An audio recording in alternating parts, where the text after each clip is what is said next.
Hi guys, welcome to another video from But Gaming, and today we are taking a look at Retromania Wrestling. I was considering singing that in the WrestleMania jingle theme, but I'll spare you that. Plus, like, public humiliation, not really my bag. So Retromania Wrestling is a 16-bit looking game, which is a pretty obvious sort of homage, shall we say, to WrestleFest. If you remember that back in the day from the arcades, I believe. I never played it myself, but certainly from having seen it being played, it certainly does bear a lot of cool marks from that game. I actually found out about it from Stevie Richards. Recommend the Stevie Richards show. He's learned and nice. And he's also in the game, which is probably why he was going on about it. But yeah, so it's basically a 2D wrestling game done in a 16-bit style with some quality of life upgrades to make it sort of more playable nowadays. So you'll play it on your Xbox controllers and whatnot. And it is actually very good. It does play very similar to Fire Pro Wrestling in that it's timing based. This one seems a lot less punishing than Fire Pro. With Fire Pro, it takes me like embarrassingly long to do the tutorial because I can't get the timing down in my stupid old man brain. I think I'm ready to become a video game journalist right now. So who do we have in Retromania Wrestling? We have a good array of old stars, up-and-comers, and indie darlings. So we have the three members of the BWO, which is the Blue World Order, for those of you that remember from ECW, which is Big Stevie Cool, Blue Meanie, and Hollywood Nova. We also have the Road Warriors, Animal and Hawk. Nick Aldis is in there, as is Brian Myers, Matt Cardona, Colt Cabana, Johnny Retro, Tommy Dreamer, Zack Sabre Jr., Warhorse. All these guys are accomplished. I'm not going to say that they're like top of the tree, because Nick Aldis is probably more famous for being a general manager nowadays, but and Chris Bay is in there as well. It's good to see that he's, I don't want to say up and about, but you know, able to walk again. If you don't know, last year he was in a tag team match with the Hardy Boys on Impact and broke his neck. He was paralysed for a while, I believe, and has regained the ability to walk with support generally. They just did a charity benefit for him, and he was able to get into the ring. So it was nice to see. It was a good thing. Especially as he had a lot of potential and he was doing well. So, you know, it was good to see him up and around. Oh, got a little bit choked up on that. But as the game modes are in it, you have a story mode where you are unfortunately only able to be Johnny Retro, who, if you haven't guessed, is Johnny Nitro or John Morrison. Or Johnny Mundo, I think is the other one that he went by. Depressingly attractive man, that, I'll tell you. But he's the only guy you can play in the story mode, unfortunately. And you do go through, and there's some animated cutscenes that remind me very much of something else, but it escapes me as to what it is. So it's quite annoying. And the art style is very, very similar to something like Nickelodeon-esque or something. I like it. It's good. There's a tiny bit of voice acting in the games, but it's primarily ring announcers and the commentators. The commentary isn't very good. It does seem to repeat very much. But the real joy is the gameplay, which is great. I very much enjoy my time playing it. Going back to the modes, because I just went off on a tangent there.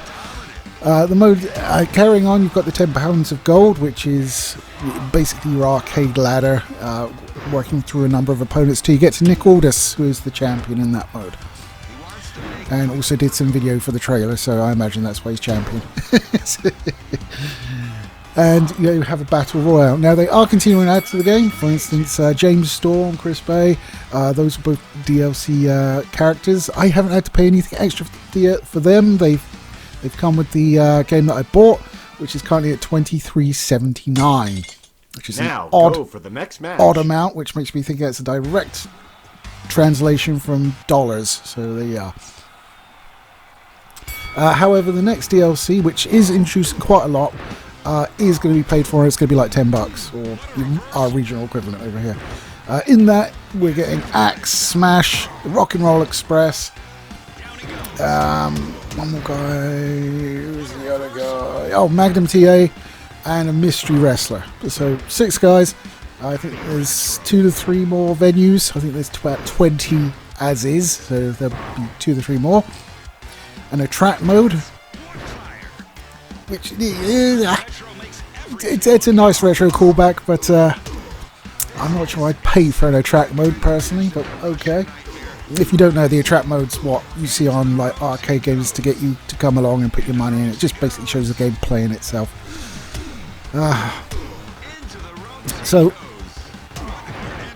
the game itself plays very nicely. It takes like the only wrestling game I've played for the last few years. Well, I've done all the WWE ones, obviously, you can tell from the reviews, and I did the AEW one. But like outside of that, I haven't really played too much because like those were really the only 2 games that came out outside of indie stuff, which I have played but aren't really comparable. So it did take me a while to get used to it, especially as I suck at Fire Pro, as I say. But once I got used to it, it's absolutely a blast to play, especially in co-op. If you get a buddy around, it does up to 8-player local co-op, which is pretty fucking good. And it's just a hoot. It's exactly what you want from something that's aping WrestleFest. It is basically WrestleFest with a different roster and some absolutely top tier wrestling content in it. It's great. It's very positive on Steam at the moment. I think most people, the complaints in it are like, the game's great, but it needs more content. More content is coming, but as I said, the next one will be paid for, unfortunately. But I don't mind paying it, to be honest with you. I'd like to support sort of like indie guys like this. It's done by Retrosoft Studios. There you go. If you couldn't have guessed. But it's it's not an in-depth game. The joy comes from playing the damn thing, which, as you can see here, I'm great at, because it's not on the lowest difficulty or anything at all. It is also available on different platforms. It is available on the Switch, Xbox and PlayStation, so if you want to get it on those platforms, fill your boots. I imagine it'd be quite nice to have in your pocket on the Switch, maybe. Maybe not on the Switch 2, which seems a bit overpriced to me, but that's another issue entirely. Does anyone else find it weird that they're pricing their games differently? It's kind of like going, oh well, yes, this one's shit, but this one's actually quite good. Well, we think it is anyway, so you have to pay more for this one. It's like, just make all of your games good and have one price. It just seems weird that they like shit on some of their games by saying, oh no, this one's cheaper. And like, that's, I don't know. I'm severely off topic, so let's get back, because I was winding up anyway. So yeah, I mean, it's just a fun time with some, I mean, there were a few guys in this I wasn't really aware of. I wasn't familiar with Jeff Cobb or, you know, Warhorse, because I don't watch like the Indies or TNA or anything like that. I used to watch TNA, which was why I was familiar with Nick Aldis, plus he was in the revival of Gladiators over here in the UK, which lasted, I think, 1 season. So, yeah. But you've still got, you know, recognisable people from like that were in WWE, like, you know, Matt Cardona, who was obviously Zack Ryder. Now go for the next and match. Brian Myers, who was Kurt Hawkins. They're both in it. You know, Johnny Retro, obviously, Axe Smash, the Upcoming, the Road Warriors, Stevie Richards, Nova was in there. I'm not sure if he was ever in there as Nova. I think he was in there as Simon Dean, though. And obviously the Blue Meanie, who got spanked by Bradshaw for no reason whatsoever. So, nice one, Bradshaw. Well done. Yeah. But, yes, there's just nothing to talk about because, as I say, the pure joy of this game is playing the game. It's not there's also a battle royale. There you go. I thought of something else to add. There's a battle royale mode, 16 characters at a time. It's obviously of the top rope. Last man standing wins. Which, you know, with 8 people doing co-op could become a bit frenetic, and there could be a lot of shouting at each other, which is the sign of a good co-op experience in my eyes. But I mean, there's just nothing to say about it other than it's a bloody good retro wrestling game. It features some faces you might know and some that you might not. You might have to find out about them. I mean, Jeff Cobb was an Olympian. He lost to Yoel Romero.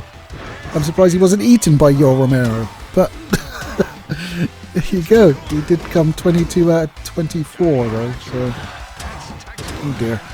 Never mind. He's obviously doing better in pro wrestling. But, you know, he still got to the Olympics with the Guam team, so no shade on that. I mean, I'm not ever going to be an Olympian in anything unless it's being an asshole, I suppose. But, so, give me his roses. Why not? Anyway, guys, Retromania Wrestling. As I said, it's available on Steam or any modern console.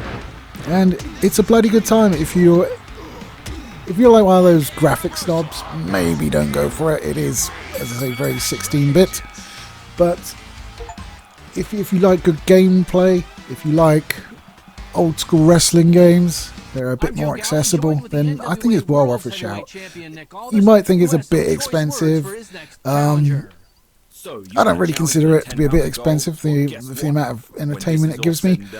But I mean, you could go and just download WrestleFest ROM and do it that way, but you know, this is newer and plays slightly better, so in my opinion, from what I've seen, because I haven't played WrestleFest. Maybe we've already covered that, but I imagine it plays better because it's had the quality of life updates, and WrestleFest is a bit old.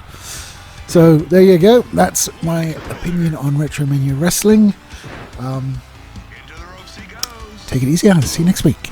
Yeah.